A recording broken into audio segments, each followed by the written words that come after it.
Hello, everyone. Welcome to the Smart Money Management Series with Dr. O. I am from Human Service Consultants. And today, our topic will focus on home ownership. What you need to understand is when you decide to buy a house or a condominium or a townhouse, you are purchasing an asset. You're getting more than just a place to live. Now, let's talk about a home that you may decide to purchase for $300,000. When you make a 20% down payment, the equity in your home will increase your value. So, the 20% down payment would give you a $60,000 equity. Now, say the value of your house goes up and you hold this house for 10 years. The value has increased by 60%. So that means that $300,000 house in 10 years would be worth $480,000. In 10 years, the value of the equity has increased from $60,000 to $180,000. So that represents a 200% return on your initial deposit. Now, you may ask yourself the question, when is the right time to buy a house? There are two main criteria that can determine whether or not you're ready to buy a house. That is your finances and your lifestyle. You have to understand that you must have a good credit score.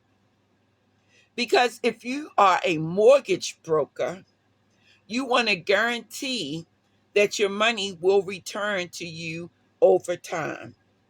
Because actually, you are borrowing the money to buy the house.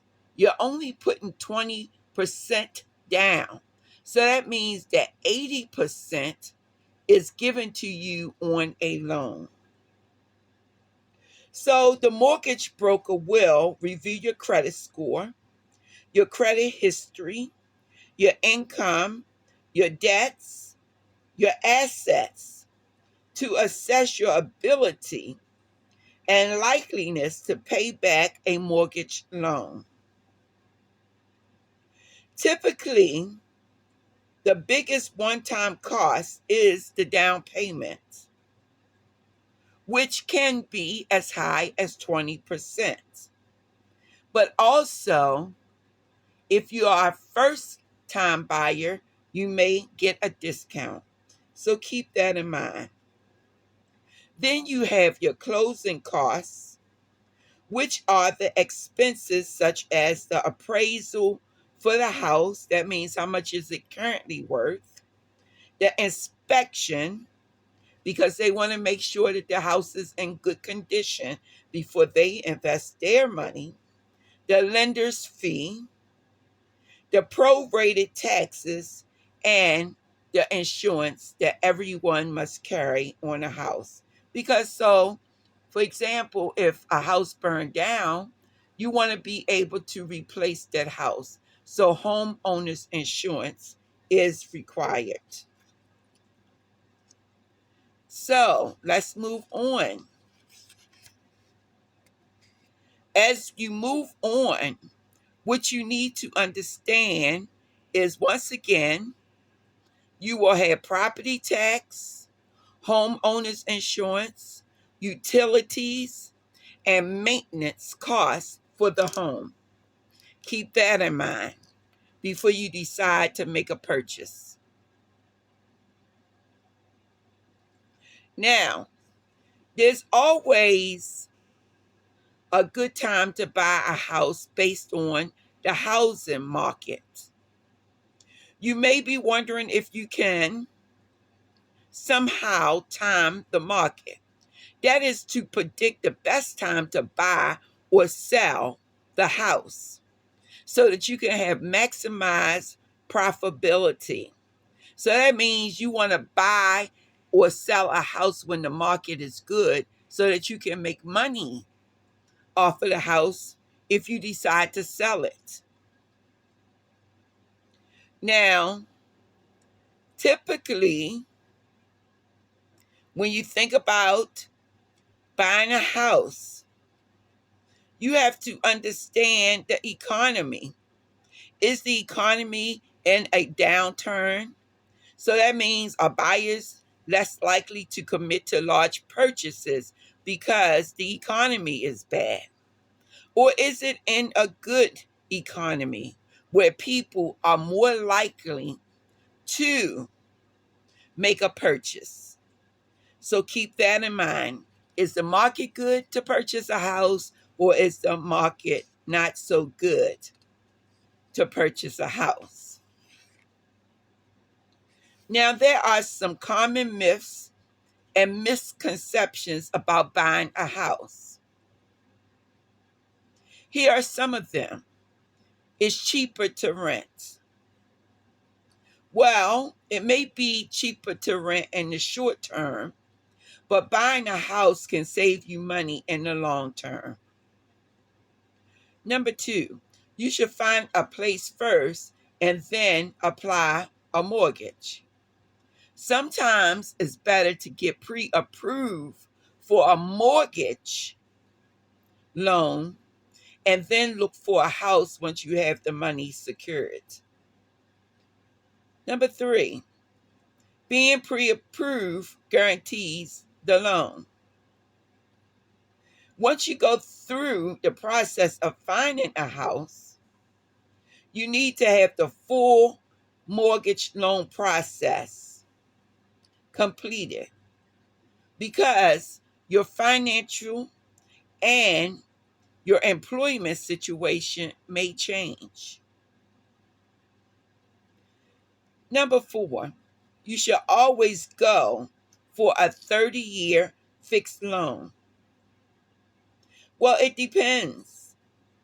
If you don't plan for being in the home for more than 5 to 7 years, there may be an adjustable rate mortgage makes more sense. So just consider how long you are going to be in a house before you decide the type of mortgage that you will borrow for. Number five, don't buy until you find your dream house. Well, sometimes people start with a starter house.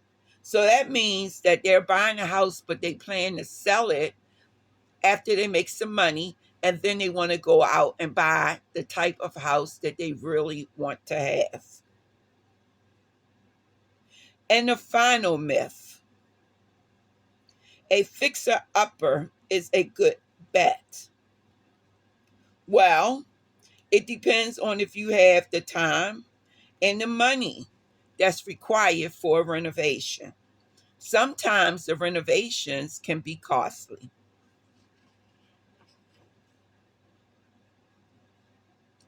Finding the right mortgage.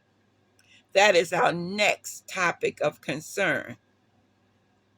Well, when you decide to get a mortgage, you need to know the type of mortgage that you are looking for. Will it be a conventional or a government-backed loan? Conventional loans are riskier because lenders don't always have everything that they have with the federal government. But if you qualify for a government-backed loan, then your down payment may be low. Instead of 20% that's required by most conventional loans, then 3.5% is offered by the federal government. The Federal Housing Administration type of loans are for low income borrowers. Then you have the VA loan, which is the Veterans Affairs Department, loans for veterans and their families. So if you've ever done any military duty, consider whether or not you qualify for a veterans loan. Those are just some of the types of loans. So, my advisement is to learn as much as you can about a loan and then decide the best loan for you. Well, this concludes our segment on home ownership. I'd like to thank you for your time. Once again, we want to be smart with our money. Money is to allow you to secure the assets that's going to gain in value. This is how we build financial wealth. Take care, everybody. Until we speak again, be blessed.